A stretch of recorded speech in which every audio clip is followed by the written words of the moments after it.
Las venas abiertas de América Latina, por Eduardo Galeano, parte 67. El petróleo, las maldiciones y las hazañas.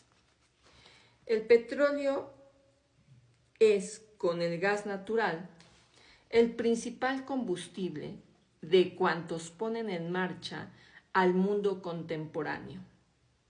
Una materia prima de creciente importancia para la industria química y el material estratégico primordial para las actividades militares. Ningún otro imán atrae tanto como el oro negro a los capitales extranjeros, ni existe otra fuente de tan fabulosas ganancias. El petróleo es la riqueza más monopolizada en todo el sistema capitalista. No hay empresarios que disfruten del poder político que ejercen en escala universal. Las grandes corporaciones petroleras, la Standard Oil y la Shell, levantan y destronan reyes y presidentes. Financian conspiraciones palaciegas y golpes de Estado. Disponen de innumerables generales, ministros y James Bonds, y en todas las comarcas y en todos los idiomas deciden el curso de la guerra y de la paz.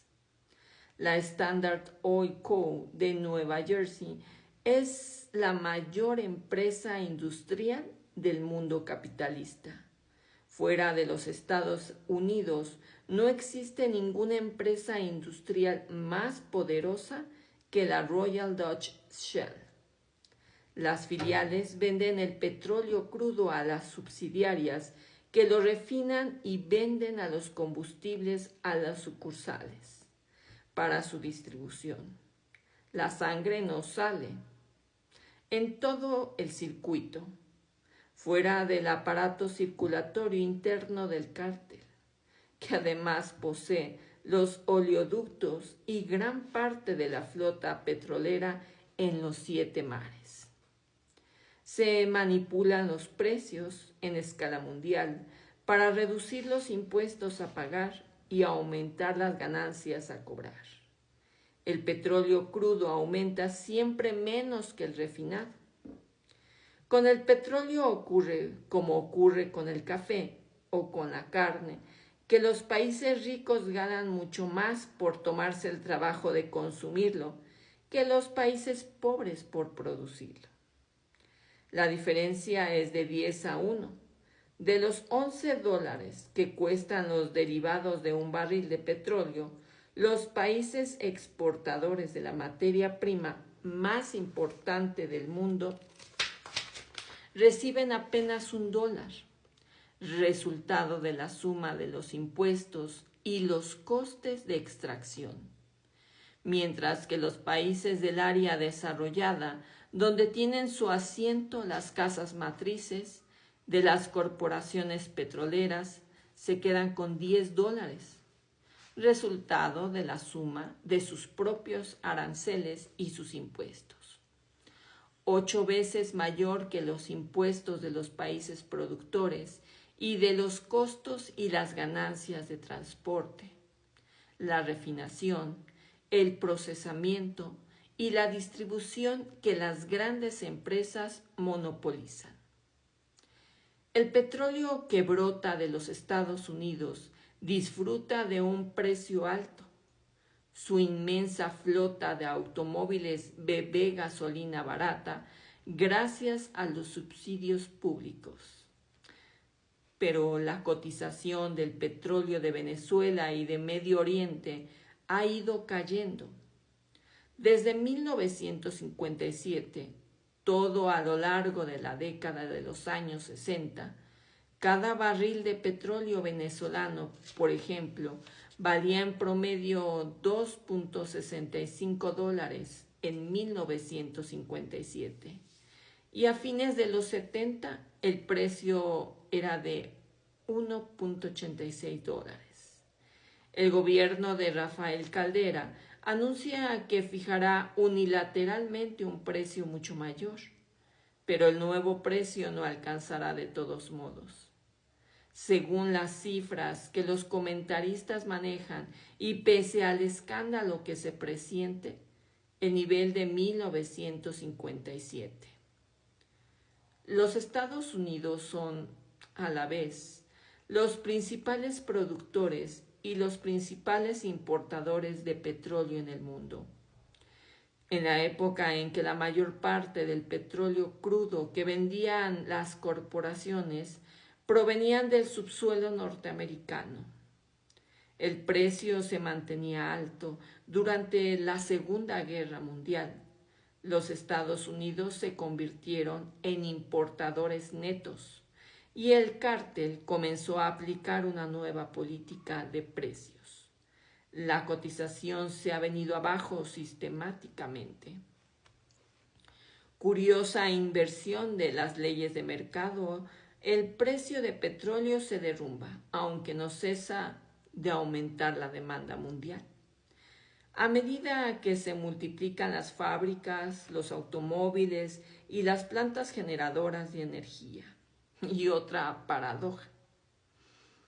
Aunque el precio del petróleo baja, sube en todas partes el precio de los combustibles que pagan los consumidores.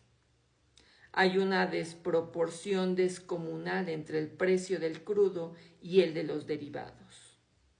Toda esta cadena de absurdos es perfectamente racional.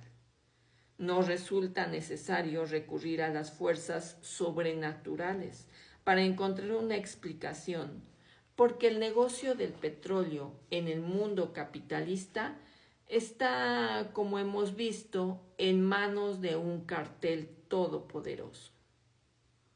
El cartel nació en 1928 en un castillo del norte de Escocia rodeado por la bruma.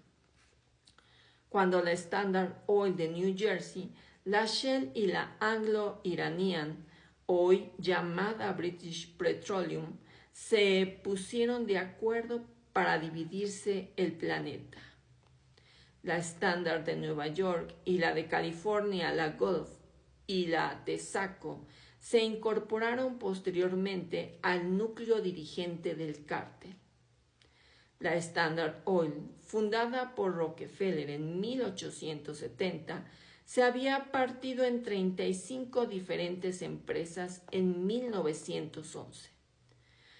Por la aplicación de la ley Sherman contra los trusts, la hermana mayor de la numerosa familiar Standard es, en nuestros días, la empresa de Nueva Jersey. Sus ventas de petróleo, sumadas a las ventas del Standard de New York y de California, abarcan la mitad de las ventas totales del cártel en nuestros días. Las empresas petroleras del grupo Rockefeller son de tal magnitud que suman nada menos que la tercera parte del total de beneficios que las empresas norteamericanas de todo tipo en su conjunto arrancan al mundo entero. La Jersey típica corporación multinacional obtiene sus mayores ganancias fuera de fronteras. América Latina le brinda más ganancias que los Estados Unidos y Canadá, sumados al sur del río Bravo. Su tasa de ganancias resulta 4 veces más alta. Las filiales de Venezuela produjeron en 1957 más de la mitad de los beneficios recogidos por la Standard Oil de Nueva Jersey en todas partes. En ese mismo año, las filiales venezolanas proporcionarán a la Shell la mitad de sus ganancias en el mundo entero. Estas corporaciones multinacionales no pertenecen a las múltiples naciones donde operan.